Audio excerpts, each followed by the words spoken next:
Chers amis, bien le bonjour. Je voulais vous entretenir de mes derniers mouvements sur mon portefeuille parce que vous savez qu'on est là pour ça sur cette chaîne.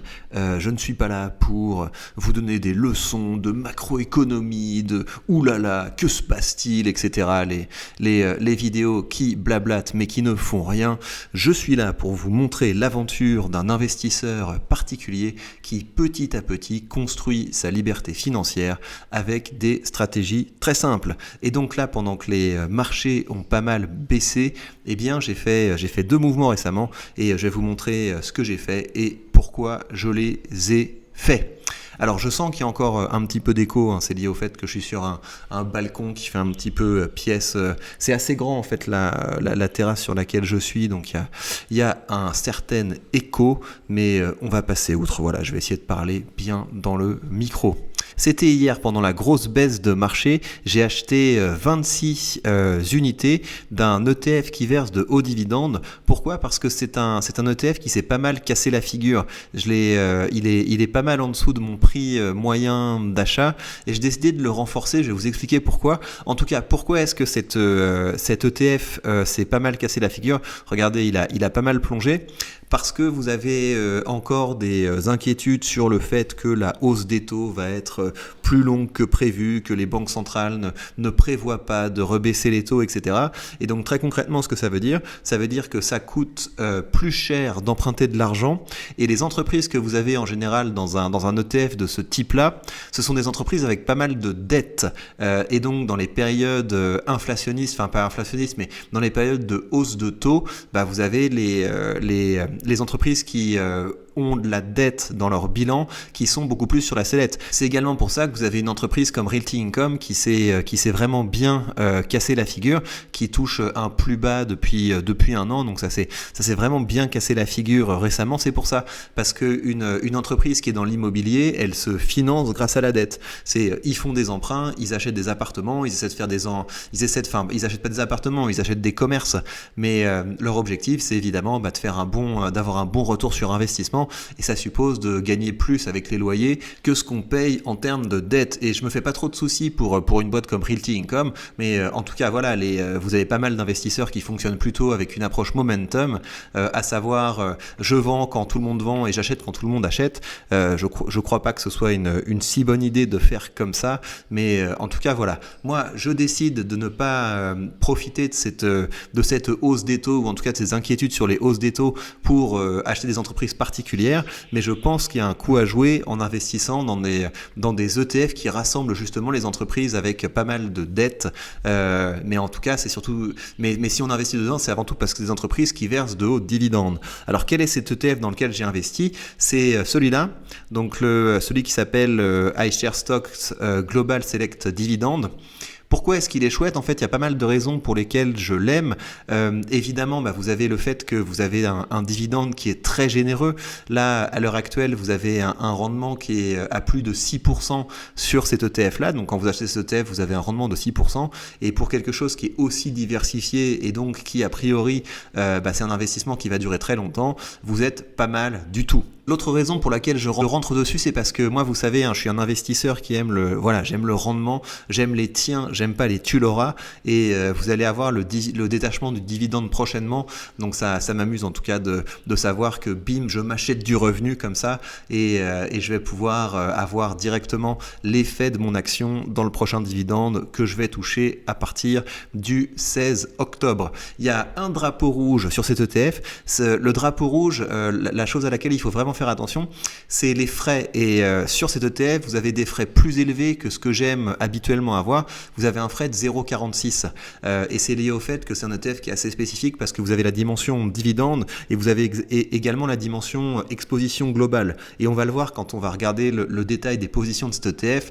C'est quelque chose qui est effectivement vraiment diversifié. C'est pas les États-Unis et puis une entreprise européenne ici ou là. Vous avez quelque chose qui est vraiment diversifié et c'est aussi pour ça que je l'apprécie. Mais la contrepartie de ça, c'est que vous avez un frais qui est assez élevé. Quand vous avez des frais qui sont assez élevés, il y a une chose très importante à vérifier, c'est est-ce que l'ETF, à cause des frais, décroche par rapport à son benchmark. Et ça, c'est quelque chose que je trouve assez rassurant. Donc quand vous voyez ce tableau-là, Ce tableau-là vous donne comment performe l'ETF que vous achetez par rapport à son benchmark. Et donc vous avez le benchmark qui est en bleu.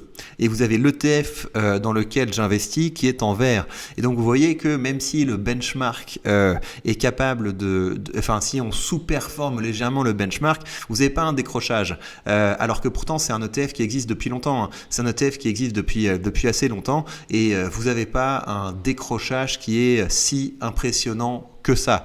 Donc c'est vous savez que vous avez des frais qui sont un petit peu plus importants, mais c'est pas catastrophique en tout cas en termes de décrochage par rapport au benchmark. C'est pour ça que je pense que c'est assez intéressant de jouer ce mouvement un petit peu de panique, à savoir les taux vont rester plus élevés plus longtemps, donc les investisseurs momentum se cassent de toutes les entreprises qui ont de la dette et ça permet de renforcer cette position que je compte garder sur le long terme à un meilleur prix. Si on regarde le type d'entreprise que vous avez dans cet ETF, vous allez voir que c'est des noms que vous connaissez pas forcément et c'est pour ça que je l'apprécie parce que vous avez une vraie diversification. Vous avez ça, c'est une boîte qui vient de Hong Kong si je me plante pas. Là vous avez l'Australie, là vous avez le Japon. Vous êtes sur quelque chose qui est quand même quand vous voyez que les premières positions c'est ça, c'est pas les habituels Coca-Cola, Home Depot ou Procter & Gamble que vous avez sur la plupart des ETF dividendes même internationaux. Donc je trouve que c'est assez intéressant. Quand vous regardez la situation en termes de dette, j'ai pas tout regardé, mais je m'attendais à quelque chose de plus catastrophique parce que quand vous regardez par exemple les deux premières positions, là donc vous avez une position sur laquelle vous n'avez pas de dette. Ça veut dire que c'est une entreprise sur laquelle il n'y a pas de dette. Quand vous regardez la deuxième position, pareil, vous avez une entreprise sur laquelle vous n'avez pas de dette. Et puis finalement, quand vous avancez un petit peu, la troisième position, là vous avez typiquement le genre de profil, donc une dette qui a l'air d'être croissante, typiquement le genre de profil des entreprises qui sont sanctionnées dans cet environnement de hausse des taux. Mais donc moi j'ai pas envie de jouer je fais rentrer des entreprises avec beaucoup de dettes dans mon portefeuille. Je préfère renforcer un indice dans mon portefeuille parce que je sais que l'avantage quand vous avez un indice, c'est que quand vous avez une entreprise qui décroche et qui joue plus son rôle au sein des qui correspond plus aux critères de l'indice, elle est automatiquement sortie et remplacée par une autre. Et donc c'est comme ça que vous le savez, hein, les ETF, vous êtes sur quelque chose qui est quand même assez sécure. Même si, vous connaissez les disclaimers habituels. Investir comporte des risques, etc. Et vous faites évidemment ce que vous voulez avec votre argent. Je suis pas du tout là pour donner des conseils, mais simplement pour vous montrer ce que moi je fais. Donc ça, c'était le premier trade que j'ai fait. Et si on regarde le dividende auquel je peux m'attendre à présent en octobre, il suffit de multiplier 349 par le montant annoncé du dividende. Donc je vais avoir au milieu du mois 137 € qui vont arriver sur mon courtier. Et ce qui est assez chouette, c'est que évidemment, c'est de l'argent que je pourrais réinvestir immédiatement. Et si vous avez les marchés qui sont toujours comme ça dans une tendance baissière, ça veut dire que j'aurai plus de cash à réinvestir pour profiter de ces petits creux de marché. Mais donc moi vous le savez, je suis quelqu'un de plutôt actif. J'aime pas vraiment attendre comme ça passivement de recevoir de l'argent sur mon compte. Et donc l'autre mouvement que j'ai fait, c'est que j'ai revendu une option, en tout cas j'ai fait rouler une option. Je vous montre à quoi ça ressemble. Ce que vous voyez, c'est que j'ai racheté une option que j'avais sur ST Microelectronics dont le prix d'exercice était à 44 et l'échéance était au 15 décembre. Et j'ai revendu dans la foulée une option que le prix d'exercice à 46 et la date d'échéance est à juin 2024. Et ça me permet comme ça de jouer sur la date d'exécution. Au passage, d'augmenter le coût d'exercice. Donc ça permet potentiellement de sécuriser plus de plus-value. Et surtout, quand on regarde le détail de ce mouvement, là vous avez le prix auquel j'ai racheté l'option et le prix auquel j'en ai revendu une dans la foulée. Ça veut dire que je me suis fait rentrer comme ça, bim, 159,50 €.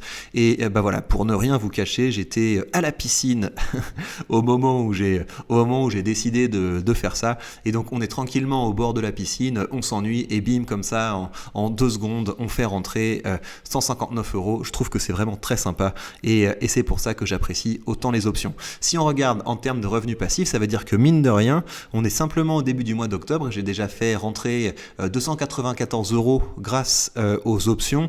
À cela s'ajoute le premier loyer que j'ai reçu grâce à Realty et un petit dividende que j'ai reçu de Main Street Capital. Et donc ça veut dire que pour le mois d'octobre, je suis déjà à 330 €.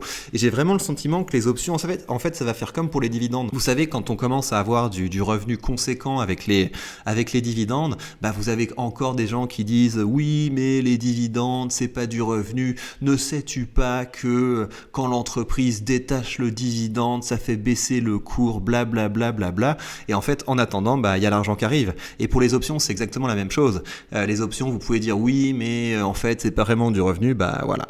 Le fait est que je pense que quand même ce mois d'octobre, je vais pouvoir, comme les mois précédents, atteindre un très haut niveau de revenus grâce aux options, et je vais répéter ça mois après mois, semaine après semaine. Et de toute façon, vu que vous voyez les trades que je fais petit à petit, voilà, je pense qu'il y aura toujours des sceptiques, mais les faits sont là, et le fait est que je m'enrichis grâce aux dividendes, grâce à la vente d'options, et je trouve ça très intéressant de partager cette aventure avec vous, et j'espère qu'elle vous motive. Il me reste à vous rappeler que si vous voulez commencer à investir avec un courtier qui vous permet de faire ça, parce que sachez que tous les courtiers ne vous permettent pas de bénéficier de ce levier de la liberté financière qu'est la vente d'options, et bien vous avez sous cette vidéo le lien vers le courtier que j'utilise, le lien vers mon courtier de Giro, et en suivant ce lien, vous bénéficiez de 100 € de frais de courtage remboursés, ce qui vous permettra d'ouvrir vos premières positions de façon tout à fait indolore. Alors pour la suite, il y a quelque chose que je trouve assez intéressant, c'est Total commence à baisser, et donc vous avez des gens qui s'excitent autour de Total, qui se demandent oui quand est-ce que je le vends, quand est-ce que je le rachète, etc.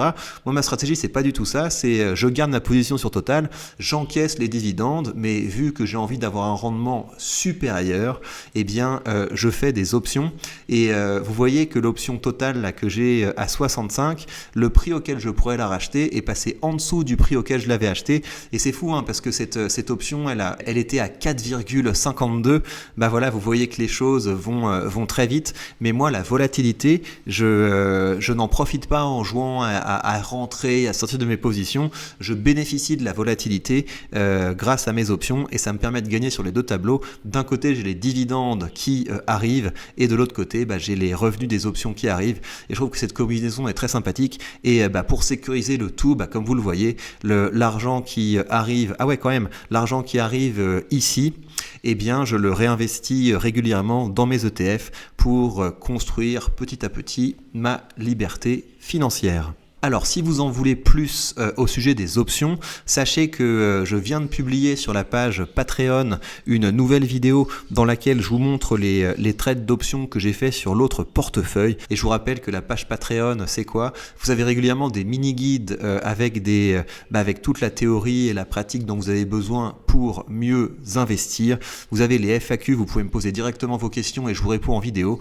Vous avez ma web-série Entreprendre en France, dont je vais bientôt publier un épisode parce que il va être temps de payer les impôts sur les revenus que j'ai grâce à cette petite entreprise autour de ma chaîne YouTube. Et donc je documente mon aventure entrepreneuriale autour de cette chaîne finance pour que ceux que ça intéresse puissent avoir du contenu concret pour reproduire quelque chose qui ressemble à ça. Et vous avez également toutes les vidéos qui concernent le portefeuille alpha. Ah oui, j'allais oublier, on peut également continuer de s'enrichir avec Realty, parce que ce soir on a une nouvelle propriété à plus de 10%, et donc je vais évidemment en acheter un morceau pour continuer d'augmenter mon portefeuille immobilier, parce que l'immobilier c'est également un pilier important de la liberté financière.